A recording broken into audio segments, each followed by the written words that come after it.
हाँ तो अब सत्य जी का मन नहीं लग रहा। अरे कौन स्त्री अपने पति का अपमान चाहेगी? कोई भी पतिव्रता स्त्री अपने पति का अपमान नहीं चाह सकती। बाहर देखा कि आहुति गिर रही है और वो भाग तो दे ही नहीं रहा, भगवान शंकर के प्रति अपशब्द बोल रहे हैं। अब अपशब्द सुनते ही सती जी को क्रोध आ गया कि जो भगवान की निंदा अपने कानों से सुनते हैं उसे गौ घाटी के समान पाप लगता है। हरी निंदा सुनी जो काना, कि जो भगवान की निंदा सुने उन्हें पाप लगता है। और तुमने मेरे पति मेरे भगवान शंकर का अपराध किया है, अपमान किया है, इसलिए हे दक्ष तो निश्चित ही पाप का भागी है। तेरी सिवाय और किसकी बुद्धि ऐसी हो सकती है बुद्धि कि भगवान शंकर अमंगल वेश में रहते हैं। अरे उनके शरीर से गिरे हुए निर्माल्य को बड़े बड़े ऋषिगण अपने मस्तक पर धारण करते हैं, उनकी कृपा पाने के लिए लगाई कर रहते हैं, और भगवान शंकर से तुम द्वेष करते हो। अरे जिनकी इच्छा मात्र से सृष्टि का निर्माण हो जाता है, प्रलय हो जाता है, तो तुम भगवान शंकर से द्वेष करते हो। अरे कभी हमारे पति ने उपहास में सहज ही कह दिया, अरे दाक्षायणी तो इतना सुनते ही मैं तो लाज के मारे मर जाऊंगी। आज मुझे इस देह पर गलानी हो रही है कि ये देह तेरे से उत्पन्न हुई है, तेरे से उत्पन्न हुई है, इसलिए उस देह पर गलानी है। तेरे से संबंध रखकर अब मुझको नहीं जीना। अब मैं किस मुंह से अपने पति के पास जाऊंगी कि मेरे पिता ने तुम्हारा इस प्रकार अपमान किया, देखो मैं उसकी पुत्री तुम्हारे सामने बैठी हूं। जब जब मेरे पति मेरे को देखेंगे क्या उनको याद नहीं आएगी कि इसके पिता ने मेरा अपमान किया? आज तो तुमसे संबंध जुड़ा देखकर मुझे अब लज्जा गलानी आ रही है, इस देह से भी घृणा हो रही है मेरे। इसलिए अब ये देह मेरे को नहीं रखनी। इतना कहते ही अग्नि कुंड में कूद गई। सभी वहां बैठे बैठे हाय हाय चिंता उठे। अरे दक्ष ने बहुत बुरा किया। अरे भगवान शंकर तो ऑर्डर दानी है, सहज ही सब पर प्रसन्न हो जाते हैं, परम कृपालु है। अरे इससे इस दुष्ट ने पेश किया, अब इसका अमंगल होने से कोई नहीं रोक सकता। भगवान शंकर के गण साथ में आए हुए थे। अब वो दक्ष प्रजापति को मारने के लिए दौड़े तो भृगु ने यज्ञ से देवताओं को प्रकट किया और देवताओं ने आकर गणों को मार मार कर भगा दिया। अब ये गण कैलाश पर्वत पर आए तो रो रो कर सारी बात कह सुनाई। भगवान शंकर को क्रोध हो आया। उसी समय जटा में से बाल उखाड़ा और पृथ्वी पर फेंका तो उसमें से वीरभद्र नाम का बृहदाकार पुरुष उत्पन्न हुआ।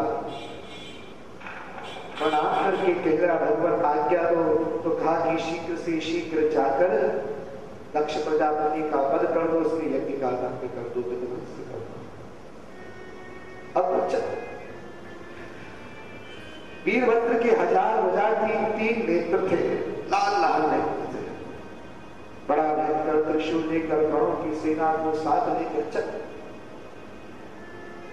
अब वहां दक्ष की यज्ञशाला में बैठे हुए लोगों ने देखा कि उत्तर दिशा से बड़ी भयंकर धूल उड़ती आ रही है।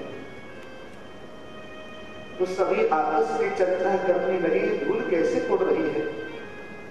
इस समय गौ धूली बेला भी नहीं है, गौओं के आने का समय भी नहीं है जिससे धूल उड़ रही हो, और कहीं आंधी का मौसम भी नहीं है कि आंधी चल रही हो ना हो।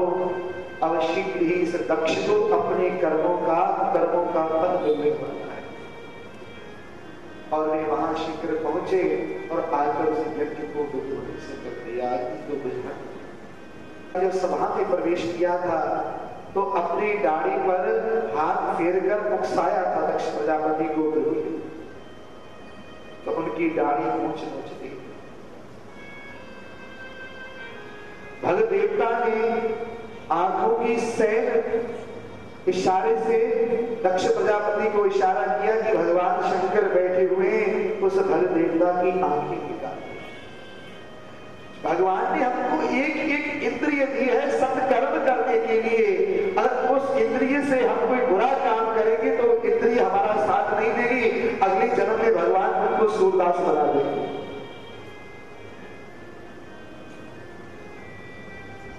इसलिए जो जो इंद्रियां दी है उसका सदुपयोग करो, दुरुपयोग ना करो।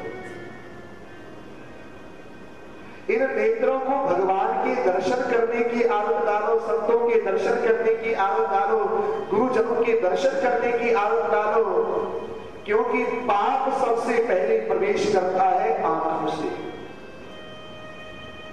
आंखों से ही प्रवेश करेगा, तो देखेगा तो उसकी दुर्वासना जाएगी। जिसके आंखों में भगवान का वास नहीं होता, मेरे आचार्यगण कहते हैं कि उसकी आंखों में पूतना नाम की राक्षसी का वास हो जाता है। जिस इंद्रिय को हम दुरुपयोग करेंगे, जिस इंद्रिय का, वही इंद्रिय हमसे भगवान छीन लेंगे। अगर हम दुर्वाक्य बोलेंगे, दुर्वचन बोलेंगे, तो अगले जन्म में हम गूंगे हो जाएंगे। ना बुरा होगा। और किसी की बुराई निंदा निरंतर व्यर्थ ही सुनेंगे किसी की, तो अगले जन्म में हम बहरे हो जाएंगे। इस जीव को अपने किए हुए कर्मों का फल भोगना पड़ता है, परंतु जिस समय ये करता है ना, उस समय ध्यान नहीं देता, बाद में पछताता है। अब दक्ष प्रजापति को पकड़ लिया, अब उसका मस्तक काट रहे, परंतु मस्तक कट नहीं रहा है। अब वीरभद्र विचार करने लगे, आप इसका मस्तक कटे तो कटे कैसे? पर कहा कि ये तो पशु है, क्योंकि जिसकी पशु बुद्धि होती है वो पशु होता है। जिस प्रकार यज्ञ में यज्ञ पशु को बलि दी जाती है, उस प्रकार इसकी बलि दी जाएगी। इसे आरी चलाते हैं, इस प्रकार चलाकर उसकी गर्दन काटकर अग्नि कुंड में डालकर तुझे इसकी अभिमानता में बड़ा सुंदर हूं, बड़ा सौंदर्य, यही तो अभिमानता, तेरा ये मस्तक कर देगा।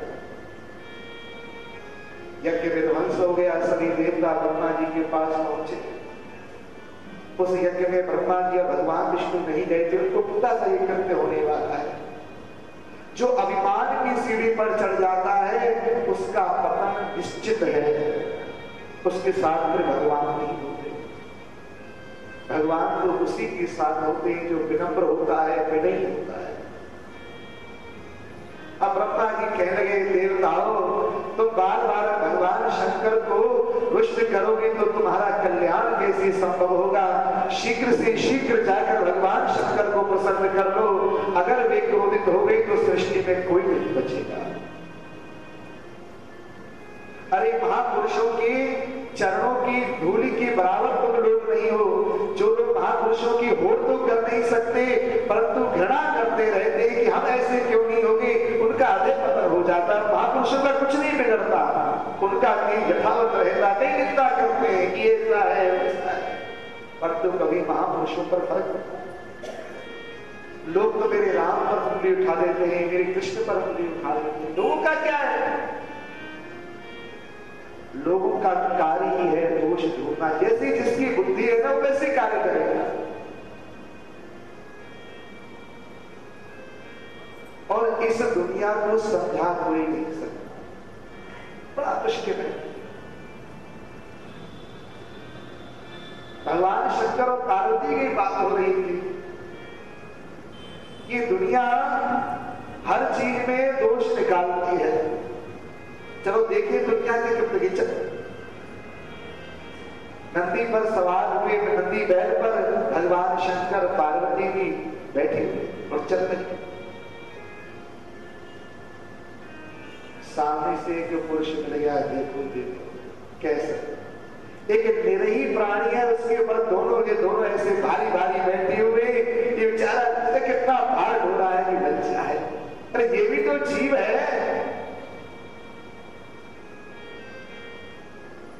भगवान शंकर कहने ठीक भाई मैं उतर जा रहा हूं। उतर गए भगवान शंकर, तो बैठे हो ठीक है।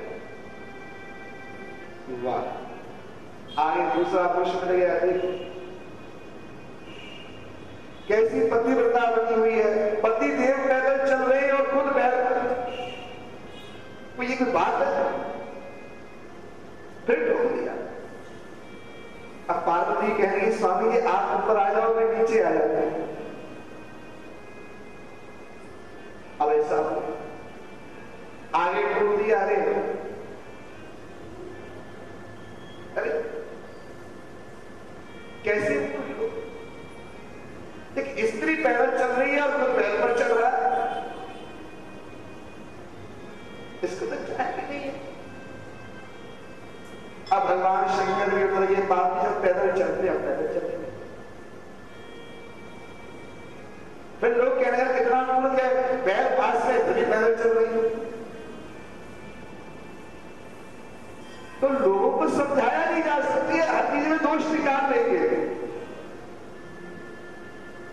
लोगों का कार्य ही है दोष और समझा सकते।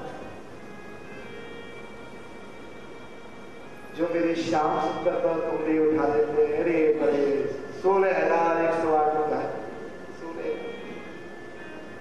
परंतु ये नहीं देखते कि किस परिस्थिति से विवाह किया। उन 16,100 कन्या भक्त जी कैदी थी, जबरदस्ती उठाकर ले आए थे। और जो कन्या अपने घर के बाहर चली जाए, रह आए किसी के यहाँ, फिर उस कन्या के साथ कौन विवाह करना चाहेगा, कौन शादी करना चाहेगा? जब उनको आजाद कर दिया तो भगवान कहने लगे जाओ अपने अपने घरों को जाओ। तो कहने लगी अब हमारा भोग है, अब हमारे माता पिता हमको स्वीकार नहीं करेंगे, बोझ लगेंगे क्योंकि कोई हमारे से विवाह नहीं करेगा, अब हमारा कोई नहीं है। तब भगवान कहने लगे जिसका कोई नहीं होता उसका मैं होता। अगर तुमसे कोई विवाह नहीं करेगा तो मैं स्वयं तुमसे विवाह करूंगा, तुम चिंता क्यों करती हो? जिसको संसार झुका देता है उसको मैं अपनाता हूं, जिसको संसार गिरा देता है उसको मैं उठाता हूं। अरे तुम्हारा वो सम्मान होगा, ये सारा जगत तुम्हारा सम्मान करेगा। मेरे गोविंद की कृपा, लीला का रहस्य समझना नहीं, भाव समझना नहीं, उंगली उठा दे।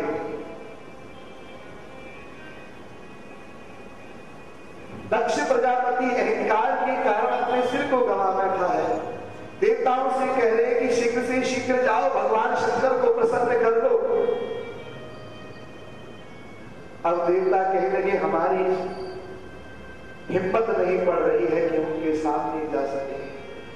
जो पाप कर लेता है ना, तो उसकी आंखें खुलती नहीं है, दोषी है। अब भगवान शंकर के पास ब्रह्मा जी को लेकर के आप चलो। ब्रह्मा जी गए, जैसे ब्रह्मा जी आए, स्वागत किया, सत्कार किया, तो कहा कि आप अपनी कृपा से यज्ञ को पूर्ण करें। तो भगवान शंकर कहने लगे कि देखो मुझे कोई क्रोध नहीं है, परंतु उसके लिए दंड देना परम आवश्यक था। अगर उसको हम अगर अब दंड नहीं देते तो उसका अहंकार और बढ़ जाता है। भृगु जी की दाढ़ी मूंछ बकरी की सी हो जाए, क्योंकि इनको बड़ा अहंकार था कि मैं, और जब दाढ़ी मूंछ बकरी जैसी होगी तो जब भी दर्पण देखेंगे एहसास होगा कि इस मैं के कारण हमारी दाढ़ी मूंछ बकरी जैसी होगी, पता तो लगे।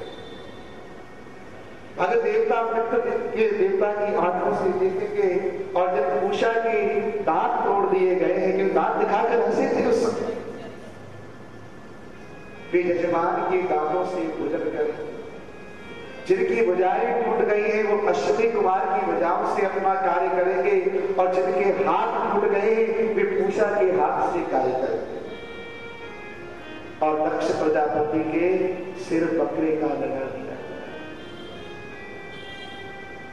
क्योंकि ये सारे जीवन में मैं के अहंकार में डूबा रहा, इसलिए अब ये बकरे जैसा हो जाएगा।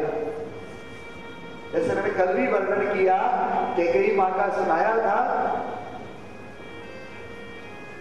कि मैं करते भेड़ बकरियां बता रही है कैकेयी को कि हम सारे जीवन मैं करती रही कि मैं अगले जन्म में हम ये भेड़ बकरियां बनेंगे। अगर ये मैं नहीं छोड़ी ना तो अगले जन्म में तुम भी भेड़ बकरियां बन जाओगी। दक्ष प्रजापति को मैं का अभिमान हो गया था, इसलिए वो बकरे का बकरे का सिर लगाया गया, और भगवान शंकर की कृपा दृष्टि से दक्ष प्रजापति इस प्रकार उठे जैसे शुक्र उठे। अब दक्ष प्रजापति को अपने कृत्य पर जलाने हुए क्षमा प्रार्थना की, और भगवान की कृपा से यह यज्ञ पूर्ण होगा। उसमें से भगवान प्रकट हुए, और भगवान आकर दक्ष प्रजापति से कहने लगे कि हे दक्ष, मुझमें और भगवान शंकर में तनिक भेद नहीं है। अगर जो मुझसे स्नेह करता है भगवान शंकर से द्वेष करता है वह मेरा प्रिय नहीं हो सकता, और जो मुझसे द्वेष करता है भगवान शंकर से प्रेम करता है वो भगवान शंकर का भी प्रिय नहीं हो सकता है। इसलिए हम ब्रह्मा विष्णु और महेश इन तीनों में तनिक भी भेद नहीं है, हमें भेद नहीं देखना चाहिए। और दक्ष प्रजापति को अपनी भूल का पश्चाताप हो रहा है, और इस प्रकार वह यज्ञ पूर्ण हुआ। और यही सती जी अगले जन्म में हिमालय की पुत्री पार्वती